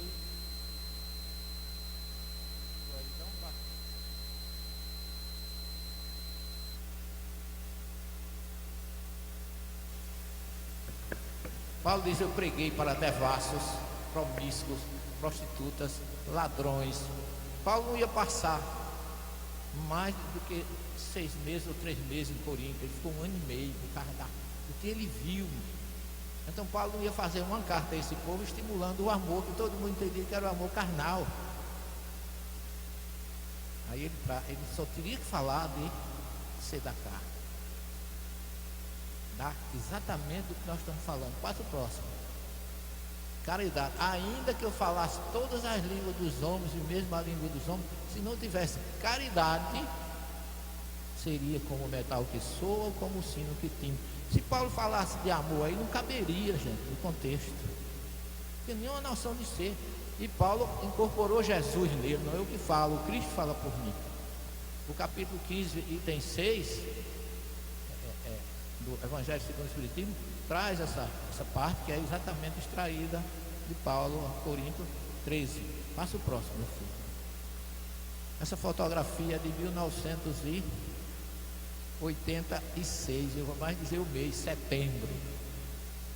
Foi quando pela primeira vez eu tive o prazer de conhecer Chico Xavier, que era um homem chamado caridade, chamado amor. Ele pegava todo o salário dele, dividia, entregava o leite, o pão e o dinheiro, e depois beijava a mão de cada um. Eu entrei na fila, eu disse aí: eu não quero nem comida, nem pão, nem nada, eu quero só um beijo do Chico. Tem condições? Nem isso eu tive direito. Não me deixaram nem a isso, como eu me senti assim realmente, o que eu sou. Mas eu tive a felicidade de na madrugada poder conversar com ele e abraçá-lo. E passei o último aniversário da vida dele com ele. Eu fui 9 vezes ao Uberaba. E o almoço, ele foi em março de 2002, quando foi o ano que o Chico desencarnou, né? Ele desencarnou, ele aniversariou em abril, eu estava lá, fiquei uma semana. E o aniversário dele foi comemorado no sábado, 28 de março. Assisti a reunião, almocei com ele. Almoçar é a expressão, eu só chorava. Porque junto ao Chico você não tinha outro sentimento, a não ser uma energia tão boa que você não segurava as lágrimas. Ele não precisava dizer nada. Tinha um colega nosso, 3 horas da manhã, foi numa época que tinha havido um problema em Natal, e ele disse: eu vim fazer uma entrevista com o Chico. Eu sou jornalista, ele todo entusiasmado. Ele na minha frente, Chico estava mais ou menos como daqui, Fernando, que está lá atrás. E aí ele comentou, o Chico estava de boi, naquela boininha preta que ele gostava. Aí disse, o Chico nem está de peruca hoje. Por que ele não veio de peruca? Ele começou assim, de mim para ele, tinha umas 25 ou 30 pessoas na frente da gente. E Chico atendendo, cada um. Quando chegou a minha vez e a dele, ele na minha frente, aí Chico disse assim, disse o nome dele. Eu queria pedir desculpa, porque hoje Netinho, meu cabeleireiro, não veio ajeitar a minha peruca, por isso que eu vim de boné. Ele quase desmaiava junto de mim. Ele regalou os olhos assim, olhou para mim assim, como se assim. Eu digo, eu não fui lá não, meu filho. Não fui eu não. Ele era onisciente. Ele conhecia tudo, ele sabia de tudo. Ninguém enganava Chico, ele se deixava enganar pela inocência de muita gente que achava que podia se aproveitar dele. Isso é um testemunho, não é meu não, de quanta gente. A primeira vez que eu fui a Uberaba, gente, eu fui como pesquisador. Eu fui perguntar às pessoas quem era Chico Xavier para eles, motorista de táxi. O motorista de táxi eu perguntei a ele, o senhor que é Chico Xavier? Aí ele olhou para mim assim, seu moço, feito mineiro, né? O Chico é um pai para nós. O senhor está aqui por causa dele. Eu estou ganhando dinheiro do senhor por causa dele. Ele alimenta os motoristas daqui de Uberaba, todos. Quer dizer, era uma pessoa que o bem que ele fazia era tão grande que irradiava para aqueles que os cercavam. Então era a caridade em pessoa.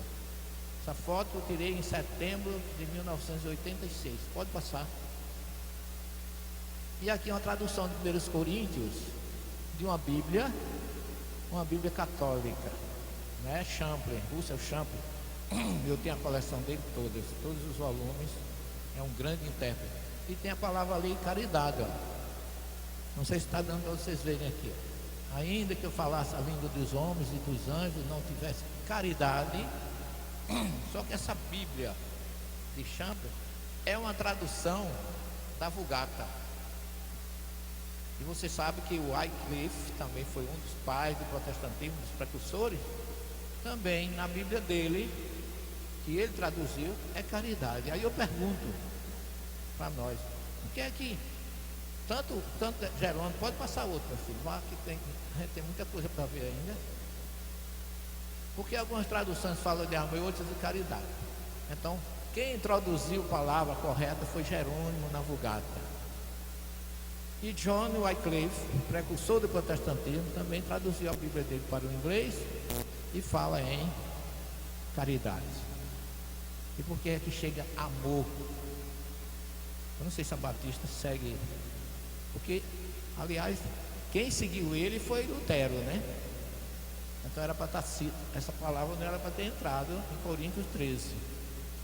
Às vezes eu brinco, quem botou vai reencarnar para tirar, porque não tem lá, né? Pode passar o próximo, filho. Jerônimo foi secretário do Papa, que passou 20 anos lá em Belém. Eu já estive lá no local. Ele viveu de 347 a 420. E ele dedicou a vida dele a pedido do Papa Damas para traduzir a Bíblia do hebraico e do grego para o latim. Mas ele também teve boa vontade, sofreu, mas também ele acertou muito, mas também tem umas gafas na tradução dele muito forte, né? Pode passar. Aqui é a igreja de Santa Catarina, que fica lá em Belém, vizinha à igreja ortodoxa grega. Porque onde você chega em Israel, tem igreja ortodoxa grega, maronita, russa, copta e católica. Essa é católica. Por isso que está a estátua dele aí na entrada, no pedestal. Passa o próximo.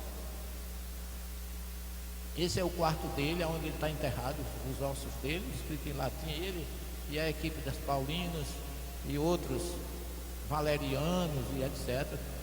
Esse Eusébio de Cremona também está lá com ele. Pode passar.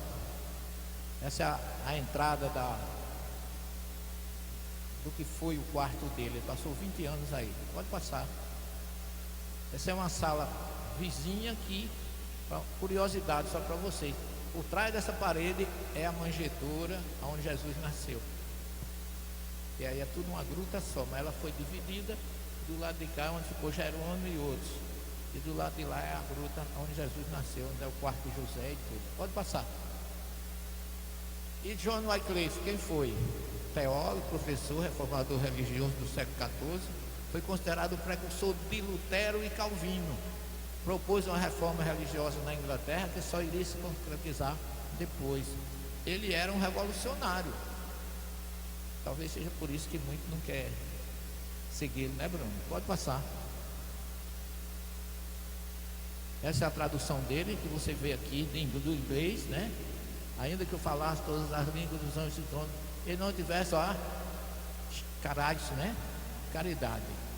Ele colocou a palavra certa. Mas muitas Bíblias não. Agora as católicas, a Bíblia de Jerusalém, aquelas traduções mais, todas elas têm caridade. Aí fica para a gente, nós decidirmos quem seguir, né? E procurar, como dizia Kardec, a lógica, a razão e o bom senso de todas as coisas. Passa o próximo. Olha a primeira aí, ó. Caridade, mostrando a tradução correta. Passa o próximo. Ainda é a caridade, tudo sofre, tudo espera. E Paulo coloca aqui: agora, portanto, permaneceu a fé, a esperança e a caridade. Essas três coisas, a maior delas ainda é a caridade. Veja a ênfase que Paulo dá, né? Porque ele sabia que caridade é exatamente o amor que você colocou na prática. Se você tem essa centelha divina, como você colocou lá dentro, na nossa, lá no Gênesis, logo no capítulo 2, versículo 7, é onde foi inoculado. Você tem essa centelha divina, você tem que utilizar ela na expressão de tolerância, indulgência e perdão das ofensas. Porque se você tem e não utiliza, ela morre dentro de você mesmo. Pode passar. E o que ensina Jesus? Outro judeu, cabecinha coberta, era assim que ele era, viu, gente? Jesus que eu conheço, eu não estou dizendo que esse rosto é dele, mas a indumentária é dele. Jesus nunca usou manto vermelho, que é um manto do senador romano. Jesus nunca andou de cabeça descoberta. Tudo isso foi influência, eu diria assim, do fenótipo que não é o dele. O dele é esse aí. Pode passar. Mateus 5:42.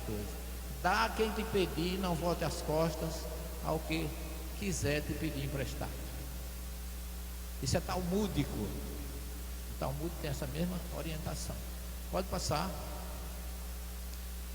Agora olha, Jesus chama justiça esmola. Guardai-vos de fazer a vossa justiça esmola diante dos homens, para serem vistos por eles. Olha que coisa interessante. Jesus não está dizendo assim, pratique a caridade. Ele está ensinando como fazer. Quando você for fazer, não faça alarde. Olha o que ele diz aqui, ó. Quando, pois, der esmola, não faça tocar trombeta diante de ti, como faziam os hipócritas nas sinagogas e nas ruas, para serem glorificados pelos homens. Lá no templo tinha umas colhedoras que eles chamam de receptores, gasofilácio ou de sedacá, que era para a pessoa botar a moeda ali dentro. Sabe o que é que faziam os hipócritas? Tinham 18 bichinhas daquela no templo. E aquela bicha parecia um trombone. Ela era de metal, embaixo era largo e em cima era estreito, para caber a moeda. Aí o cabo lá chegava, por exemplo, com R$1. Ele trocava por 10 moedas de 10 centavos, para fazer barulho quando botasse na gasofilar. Eu vou achar que ele botou muito dinheiro. Jesus sabia tudo isso. Ele falava uma linguagem que o povo entendia. Quando vocês forem dar esmola, olha aí, dá de uma forma que a mão esquerda não saiba o que faz a tua direita. Como é que a mão direita pode fazer uma coisa que a esquerda não vê? Eu fico pensando assim, eu sou cirurgião, como é que eu vou suturar uma ferida com a mão só? Então é muito forte essa metáfora de Jesus. Faz com a direita, que a esquerda não veja. Não precisa dizer, o que é que a gente vê por aí? O cara não faz nada, ainda vai para a televisão dizer que é bonzinho, que faz isso, faz aquilo outro. O que mais a gente vê todos os dias? Porque não lê Mateus 6. Jesus já entra ensinando como fazer. Não disse que precisava fazer. Porque Porque desde o Deuteronômio já está mostrando que você tem que se preocupar com os pobres, etc. Passa o próximo. E aí Mateus 25, 34 a 36, no juízo final, ele mostra o que é que vai valer. Vinde bendito de meu Pai, possuir por herança o reino que está preparado desde a fundação do mundo, porque eu tive fome, me deste de comer, tive sede, me deste de beber, era estrangeiro e hospedaste-me, estava nu e me vestiste, como Isaías disse, mostrei lá atrás. Vem de Isaías. Adoeci, fosse me visitar. Jesus não está falando aqui de religião, cor, raça, sexo. Está falando da assistência que você precisa dar ao outro, sem procurar saber a origem, a religião. O samaritano não perguntou na estrada de Jericó a religião daquele homem que estava caído na estrada. Simplesmente acolheu. Essa é a grande verdade para nós. Passa o próximo, querido. E eu vou mostrar a vocês aqui o que o judaísmo chama de mandamentos da caridade, porque o pastor Bruno falou uma coisa aí que é um dos primeiros. Veja lá. Existem muitas pessoas pobres na região ou lugar que você mora. Para que você deve dar e ser da cá em primeiro lugar? Tem muita gente pobre. Eu vou dar primeiro a quem? Até isso eles estudam, né? É uma mitzvah dar, ou seja, é um mandamento da esmola. Primeiramente para um membro da família. Primeiro em casa. E depois então para um estranho. O pobre da sua cidade vem antes daquele que mora em outra cidade. E o pobre do seu país antes do pobre de outro país. Mateus, primeiro os teus. Eu tive um professor de psicologia social. Ele é um grande psicólogo de Pernambuco. Não vou nem dar o nome dele porque é muito conhecido. Mas ele um dia estava dando uma aula para a gente. E eu discutia muito com ele, porque ele era ateu. Aliás, é ateu. Acho que ele morreu ainda, eu não soube. Mas ateu. Ele não acreditava em nada, nem em vida para lá, nada, era o presente. Aí ele disse assim: eu não entendo como é que tem pessoa que deixa os seus familiares em dificuldade, tendo altas fortunas na conta bancária. Estou dizendo isso porque meu irmão bateu o carro dele e ficou levando os sobrinhos de ônibus para o colégio. Eu fui lá no banco, tirei dinheiro, comprei um carro e dei para ele. Olha, meu irmão, para você levar meus sobrinhos para o colégio. Ele é solteirão, né? Aí eu olhei para ele assim, eu disse: mas professor, que coisa linda. O senhor fez isso pelo seu irmão. Isso é um gesto cristão. Ele disse: olha a besteira desse menino. Ele deu para mim na frente de todo mundo. Olha a besteira desse menino. Ele sabe o que é isso, meu filho? Você dá esperando receber. Eu sou melhor do que você. Eu dou sem esperar resposta nenhuma. Porque eu não acredito em nada, mas eu gosto de ajudar as pessoas. Ele foi chegando em casa, ele morava num quarteirão na Gabriel Magalhães, aquele hospital bem conhecido, aquela rua bem conhecida ali em Recife, né? Aí ele estava assim de policial, sirene acesa, e a polícia com a batida, e todo mundo conhecia ele. Doutor Fulano, cuidado que fugiu um preso de Itamaracá, um dos mais violentos, e está por aqui. Ele estacionou, ele morava sozinho. Aliás, mora só. Estacionou o carro dele na garagem, subiu. Quando subiu, que abriu a porta da cozinha, estava o bandido atrás da porta com um revólver na mão. Ele disse: meu filho, o que é que você está fazendo aqui? Olha, está cheio de policial aí atrás de você. Venha cá, venha cá. Abriu o guarda-roupa dele, só usava camisa de seda. Escolha uma camisa aqui, porque se você sair com essa roupa, você vai ser conhecido. Você está com fome? Vem cá, eu fiz um bolo, mandei fazer minha fazer um bolo. Senta aqui. Abriu a geladeira, serviu o bolo a ele e disse: não sai agora não, porque senão você vai ser preso. Não se preocupe, que enquanto você quiser você fica aí. Quando você achar que está seguro, pode ir embora. O cara ficou, não teve coragem. E guarda essa arma, pode cair, ferir você e a mim. Guarda esse revólver. O bandido pegou, guardou. Comeu, tomou refrigerante, saiu com a camisa de seda. Quando chegou em Itamaracá, ele disse: olha, para os outros, que ele foi preso depois, mas não nessa hora. Quem entrar na casa do doutor Fulano vai se ver comigo. Aquele é um homem. Você vê como o gesto de fraternidade toca as pessoas. né? A gente acha que o bandido tem que ser enxotado, como se a gente já não fosse, ou não pudesse ter sido em alguma existência. Pode passar o próximo.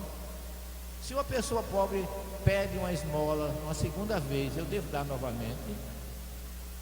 Sim. Você deve continuar dando enquanto ela precisar. Olha aí, gente. A gente diz assim, eu não já te dei ontem? Aí eu comi ontem, mas eu como hoje também. De novo, não é?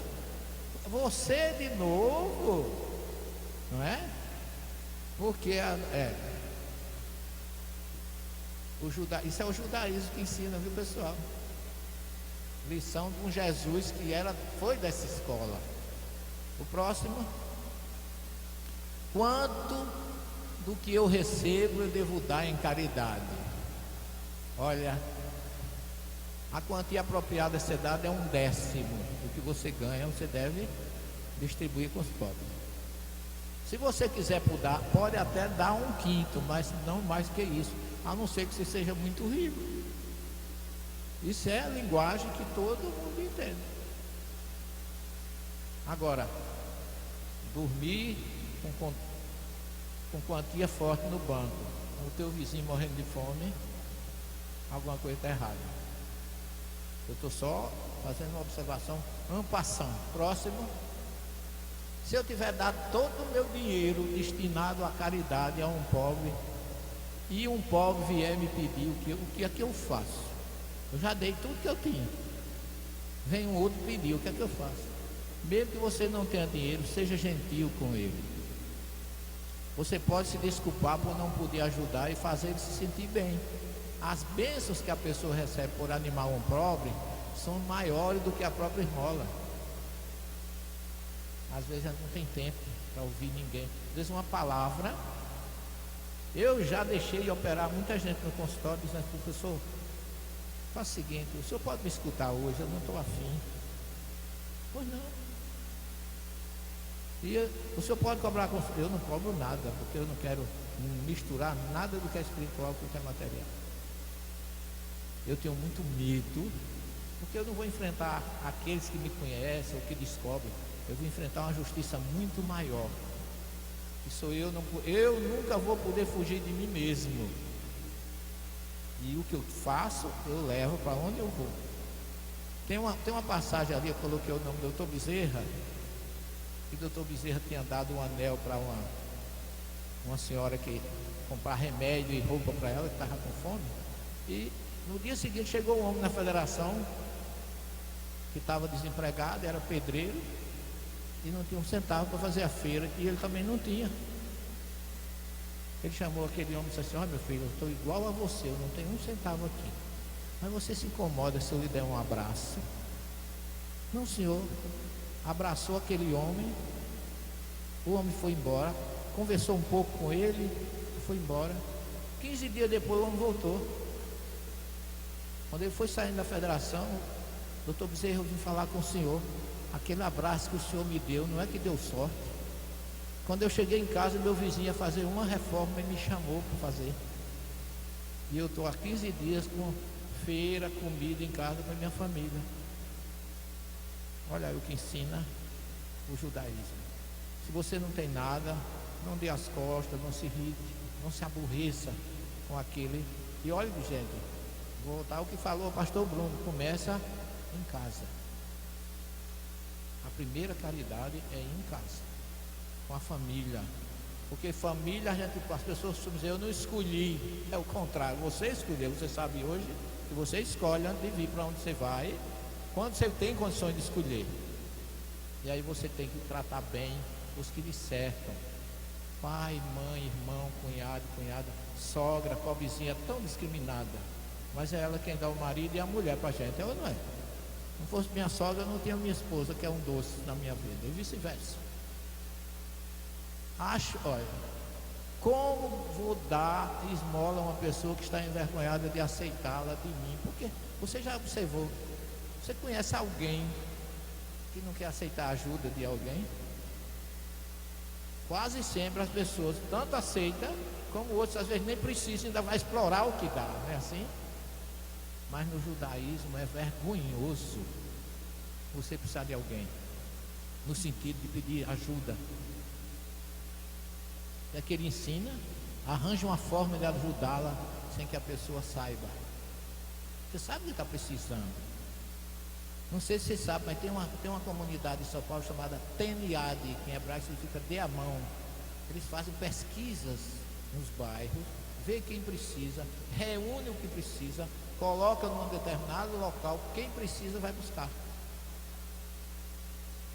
Aqui não, aqui a gente faz uma sopa ou um munguzá e acha que está dando tudo. Aí chega por dentro, olha, eu estou com um munguzá aí feito com leite de coco e açúcar. O cara é diabético. Ele vai comer munguzá com leite de coco e açúcar, diabético. Daí a necessidade de você saber quem vai receber, se precaver de não. Às vezes, em vez de ajudar, você vai ofender a pessoa. Então são cuidados que a gente tem que ter na prática da caridade. Quando eu cheguei nos Estados Unidos, eu fiz uma palestra num centro lá em Miami, um centro espírita fundado por espanhol, que tem em Miami, é conhecido, Dr. Bezerra de Menezes, o nome do centro. É o único centro naquela região que pode distribuir alimento. Mas sopa, essas coisas, ninguém pode distribuir nos Estados Unidos, porque se o cabo adoecer, você está frito. Se fizer mal a quem recebe. Então a única coisa que eles distribuem é bolachas, que são coisas que não ficam velhas e não ofendem. A não ser que a pessoa guarde, aí ele não tem responsabilidade. Então é mais um cuidado para a gente ter com aquele que está precisando. Você pode até dizer que vai emprestar o dinheiro, como ele diz aqui, e depois faça com que ele saiba que você não quer o dinheiro de volta. É outra cultura. Passo próximo. Essa frase eu gostei muito dela. Quando a caridade é necessária, a justiça social é urgente. O que significa isso? Se a gente precisa distribuir sopa num bairro, é porque a parte social está fracassada naquele bairro. Não é negativo, não, é positivo. Eu aconselho. A nossa casa nunca deixou de fazer a parte social, distribuir cesta básica, enxoval, cadeira de roda, o que precisa. Mas a gente gostaria que a sociedade não precisasse. É isso que ele está dizendo. A caridade é ótima, mas significa que a justiça social está fracassada. A sociedade que precisa alguém receber sopa, enxoval, essas coisas, é porque alguém está ficando com o dele e não está distribuindo como aconselha o princípio judaico. E nós temos o nosso mestre Leonês mostrando que aqui ele não diz qual é a caridade, então vamos entender que são as duas. Fora da caridade material e espiritual, não há salvação. Tem mais alguma coisa, meu filho? Obrigado e tenham todos um bom dia. E antes de finalizar, eu gostaria de ouvir as considerações finais do pastor Bruno, do nosso estimado Deninho, para que pudéssemos concluir.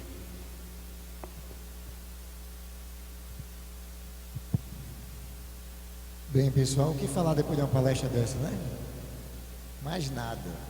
E claro que a caridade realmente é esse amor, né, em ação. É o amor que se movimenta.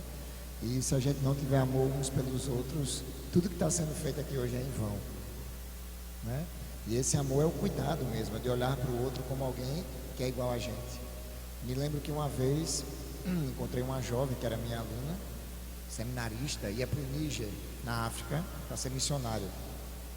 E ela chegou para mim e disse assim: pastor, como é que eu sei que eu estou preparada para fazer missões? Eu quero entregar minha vida para servir as pessoas lá fora. E olhei para ela muito novinha, né, bem patricinha. Olhei para ela dos pés à cabeça e disse: meu amor, você vai fazer o seguinte, eu quero que você vá para o meio da rua, se encontre com o mendigo mais fedorento, mais sujo, se possível for fedendo xixi, a cocô, dê um abraço nele, não tenha nojo. Olhe para ele como se fosse seu irmão. Ela ficou triste, foi embora. 7 anos depois, ela me convida para um culto de envio. Ela ia para o Níger. E ela queria que eu fosse o preleitor, né, da mensagem daquele dia na igreja, ali no bairro dos Ipês. E ela estava indo para lá. E ela disse: olha, hoje Eu queria convidar o pastor Bruno, porque há 7 anos atrás ele me fez uma pergunta que eu não consegui responder. Eu não estava pronta para ir para o Níger, para ser missionário. Porque quando ele disse que eu tinha que abraçar alguém todo fedorento, sujo, olhar com ele como se fosse meu irmão de sangue, eu não consegui. E hoje, 7 anos depois, eu entendi. Eu estou indo agora, porque eu não estava pronta antes para ir. E o verdadeiro amor é saber que o outro é irmão de sangue. O sangue que Jesus derramou na cruz nos uniu. Então nós temos um sangue tipo C, né? Que é o sangue de Cristo, que nos une a olhar um para os outros como irmão. E quando a gente passa a olhar para o outro como irmão, verdadeiramente nós entendemos o que é a caridade. Então a caridade é olhar para o outro como alguém fosse o nosso irmão de sangue. É só isso.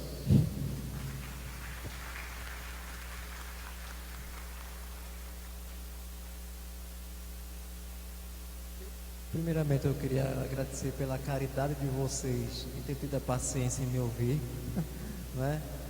Agradecer ao professor Severino Celestino, uma honra, tá? Uma honra. Pastor Bruno. Eu espero ter a oportunidade de ser servo de vocês sempre. O Deninho hoje está aqui porque eu fui fruto da caridade de irmãos devotados do Espiritismo. Desde o dia que alguém salvou o livro do Espírito, o livro dos Espíritos, de ser destruído, e pensou em mim porque eu sou um amante da leitura, e me entregou o livro. E aí o resto vocês já sabem da história, e quem não sabe, depois um dia eu vou contar. Eu agradeço a imensa caridade do Senhor Jesus, da equipe espiritual, que é tão misericordiosa com a gente. A gente está aqui respirando, estamos bem, nossos parentes estão bem, estamos todos bem. Por isso que quando eu cheguei no centro espírita, todo dia me perguntavam assim: você está bem? Eu estou bem. Mesmo quando o dia tinha sido, sabe, o dia tinha sido difícil. Bem, insistiram comigo: mas você está bem mesmo? Eu perguntei à presidente: bem, é para eu dizer se eu estou bem ou se eu estou mal. Porque sempre me perguntava: está tudo bem? Eu me lembrei da viúva de Eliseu. A mulher tinha ficado viúva, está tudo bem, está tudo bem. Eu aprendi na igreja que sempre a gente deve dizer que está tudo bem. Aí eu disse: minha irmã, independentemente de como eu esteja, sempre vai estar tudo bem, porque com Cristo no barco, sempre tudo vai bem. E isso é uma consequência da sua infinita misericórdia, da sua infinita caridade. Obrigado a todos, muita luz e muita paz. Eu gostaria apenas de finalizar a minha participação agradecendo aqueles que me confiaram a sublime missão de substituir o insubstituível estimado Vicente Gaioso, e queria registrar, professor Celestino, para não cometermos um ato anticaritativo, que hoje faz 107 anos que desencarnou Eurípides Barçanufo.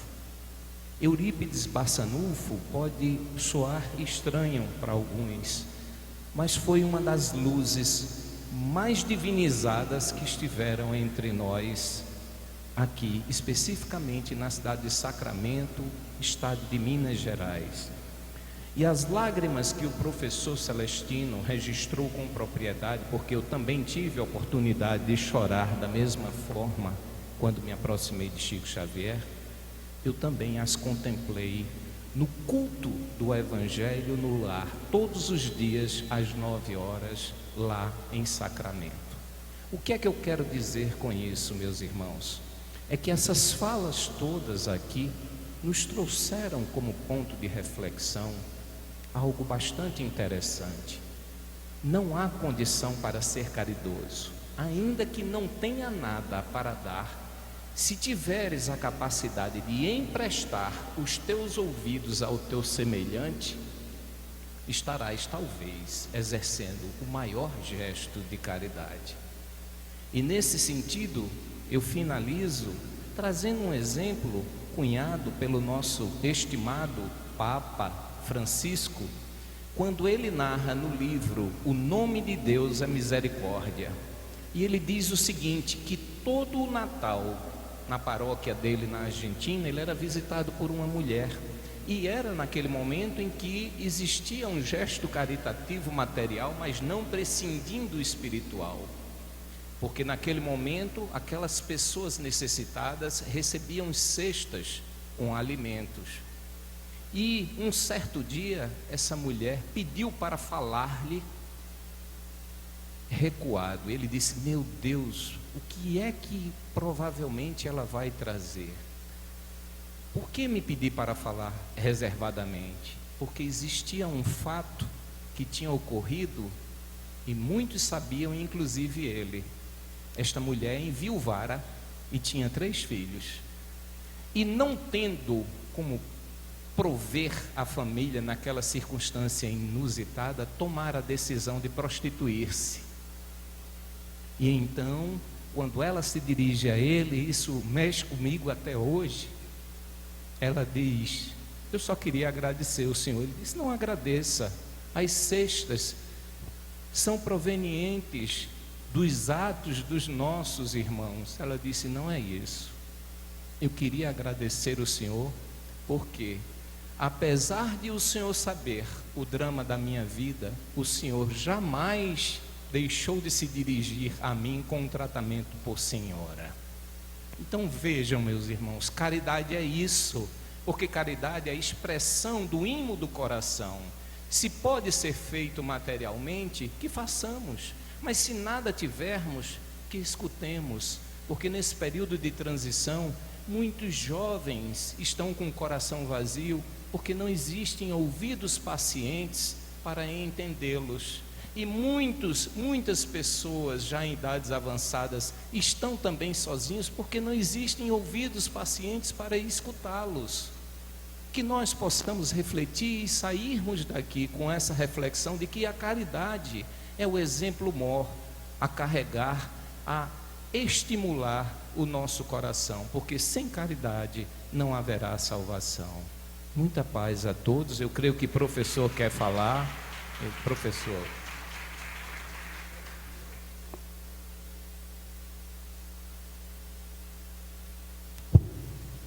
Eu queria só agradecer do fundo do meu coração a oportunidade de mais uma vez estar com o pastor Bruno e estar com o Deninho aqui pela primeira vez.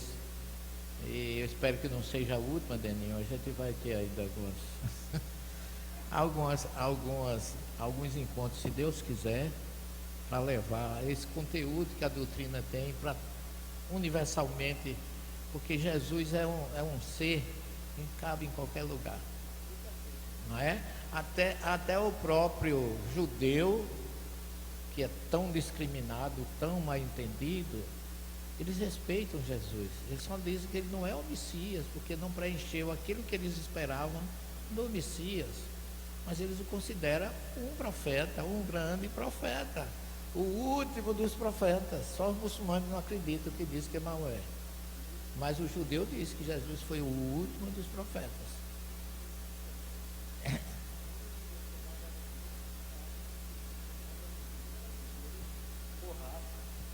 Um dos judeus que eu mais admiro, ele poderia não ser judeu por religião, mas era por raça, que era Albert Einstein e tantos outros, né? Oppenheimer e tantos outros aí.